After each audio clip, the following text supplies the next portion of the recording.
Ya wajar lah channel kamu dibilang porno. Memang porno kok. Demikian, sahabat filsuf yang terkenal itu membuka kalimatnya ketika seorang bosman mengatakan bahwa sebulan ini channel YouTube dan sosmed diserang buzzer demi informasi lain yang berbeda dengan pejabat yang miring ke IMF bisa tetap tenang berhutang dan pejabat yang pro foreign investment, yang kalau dibaca pro investasi di Tiongkok sih ya, bisa terlihat benar. Ketika hari hujan kemarin, saya menggeser secangkir teh hangat ke depan filsuf modern ini sambil mengatakan bahwa buzzer itu menyerang sosmed bosman dengan mengatakan bahwa mengandung unsur porno. Video bosman yang dijawab olehnya, ya iyalah mengandung porno karena kamu menelanjangi mereka. Saya asli tergelak tertawa. Itulah komentar Rocky Gerung sang filsuf modern ini kemarin di meja makan sambil menyeruput teh hangat. Dirinya berkomentar hal tersebut. Kalimat menelanjangi ini bullseye, tepat. Oke sahabat, dialog dengannya tidak akan diceritakan panjang-panjang dan dipublikasi. Hanya diskusi ringan kok, ngakak-ngakak ketimbang stres mikirin kok ada dua pejabat namanya kesangkut di Pandora Papers, tetapi sang pejabat tertinggi tidak ngapa-ngapain.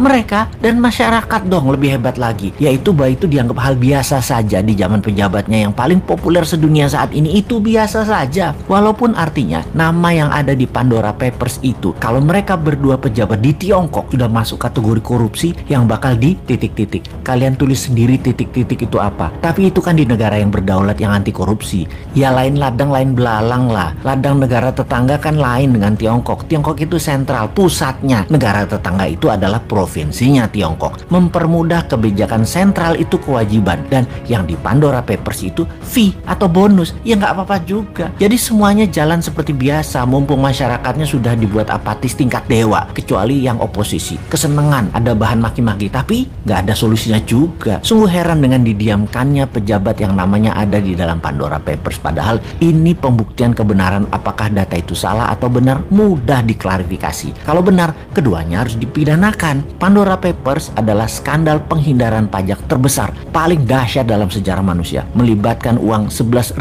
triliun dolar yang sebagian besar disembunyikan oleh para pejabat negara. Dua orang pejabat negara Republik Indonesia terlibat dalam kasus ini. Ini kasus harus diklarifikasi. Pandora Papers, dunia menyebutnya sebagai skandal penghindaran pajak, juga dirty money hasil dari fee, penyalahgunaan kekuasaan, serta menyembunyikan uang haram. Di sisi lain, inilah jurus upaya dunia untuk membersihkan uang kotor atau dirty money yang bersumber dari kejahatan pajak dan segala turunannya. Bagi Indonesia, apakah ini sebuah skandal besar? Yang jelas ini aib bagi pejabat negara, karena penghindaran pajak oleh pejabat negara terjadi tepat di saat pemerintah sendiri sedang mengkampanyekan disiplin pajak, taat pajak bagi segenap rakyat Indonesia. Ini menjadi aib bagi pemerintah karena kedua pejabat menteri tersebut masih ada di kabinet dan belum mau mengumumkan jumlah uang yang mereka tempatkan di Pandora Papers tersebut. Keterlibatan dua menteri pemerintahan saat ini yang masuk dalam daftar nama pejabat dunia yang melakukan penghindaran pajak setara dengan 130 tahun penerimaan pajak APBN Indonesia sesungguhnya akan menjadi pukulan telak bagi pemerintah yang akan menghalangi seluruh upaya pemerintah dalam meningkatkan kedisiplinan pajak di dalam negeri. Untung rakyatnya nggak paham dan tidak peduli. Namun pastinya upaya pemerintah untuk menggenjot pajak dari orang pribadi saat ini akan menjadi bahan cemoohan bagi pembayar pajak karena menterinya sendiri justru melakukan penghindaran pajak. Pejabatnya mencari surga pajak di luar